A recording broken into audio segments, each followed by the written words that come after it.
Viloyatimiz aholisining 1 milliondan ortiq qismini yoshlar tashkil etadi.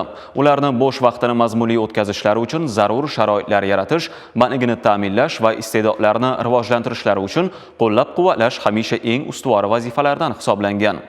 Bu boradagi ishlar ko'lamini yanada kengaytirish, yoshlar orasida milliy qadriyatlarimiz targ'ibotini kuchaytirish maqsadida Xorazm yoshlarini sevadi festivali o'tkazilmoqda.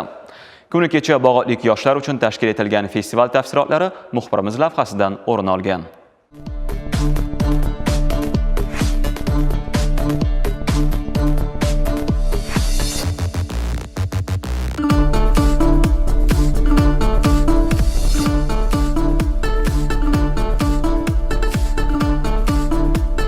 Milliy libos, millat qiyofasi, inson ko'rki, milliy iftixor ifodasi. Tumanning O'zbekiston va Firuz ko'chalari bo'ylab milliy liboslardagi yoshlarning paradi festival shukuhini yanada oshirdi. Tuman markaziy istirohat bog'idagi Beqasam 2025 milliy liboslar ko'rgazmasi esa boy madaniyatimiz timsoli sifatida tomoshabinlarga manzur bo'ldi.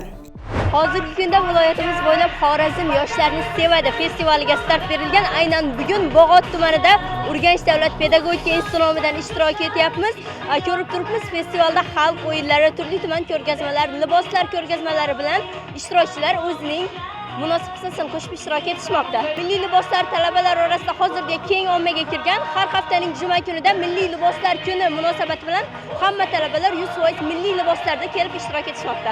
Milliyligimizning targ'ibotiga o'z hissamizni qo'shishdan biz xursandmiz va biz bunda davom etamiz. Bir paytning o'zida festival doirasida shaxmatchi yoshlar o'rtasidagi musobaqalar ham o'tkazildi. Shaxmatni o'zining hobbisiga aylantirgan, turli chempionatlarda toblangan yigit-qizlar bahsi murosasiz kechdi. Bizlarning Bog'ot tumanimizda ham shaxmat musobaqalari ko'p o'tkazilib turibdi. Masalan, men ham misol, men ham ko'p musobaqalarda qatnashganman. Maktab turnirlari, 5 tashabbus olimpiadalarida va bizning Bog'ot tumanimizda hozir o'tkazilib turgan musobaqada har xil yoshdagi shaxmatchilar faol ishtirok etib kelishyapti. Shaxmat o'zi aqliy rivojlanishini kengaytiradi. Musobaqalarning ko'p o'tkazilib turishi shaxmatchilarning o'zaro bir-birini tanishishi, muloqot almashishi, tajribalar almashishi, suhbat almashishiga katta yordam beradi. Kelajak Expo yoshlar biznes marafonida yoshlar tadbirkorligini qo'llab-quvvatlash yo'nalishidagi yangi imkoniyatlar keng targ'ib etildi.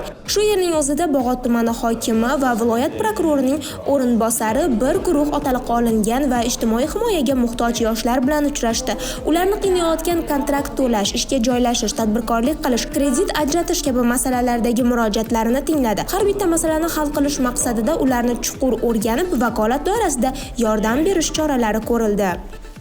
Birinchi kurs talabasiman. Yo'nalishim bo'yicha kontrakt to'lov asosida o'qiganligim sababli bugungi uchrashuvda tuman hokimiga murojaat qildik, ya'ni kontraktni to'lash bo'yicha. Ular murojaatni ko'rib chiqib, tez fursatda, tez kunlarda yordam berishlarini ta'kidlab o'tdilar. Rahmat.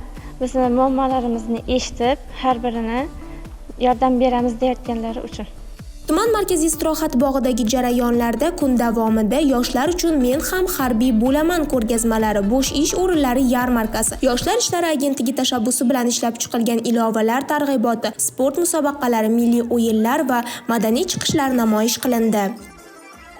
Viloyatimizda Xorazm yoshlari milliylikni sevadi shiori ostida yoshlar festivallari bo'lib o'tmoqda. Aynan bugun mana Bog'ot tumanidagi yoshlar festivalining guvohi bo'lmoqdamiz.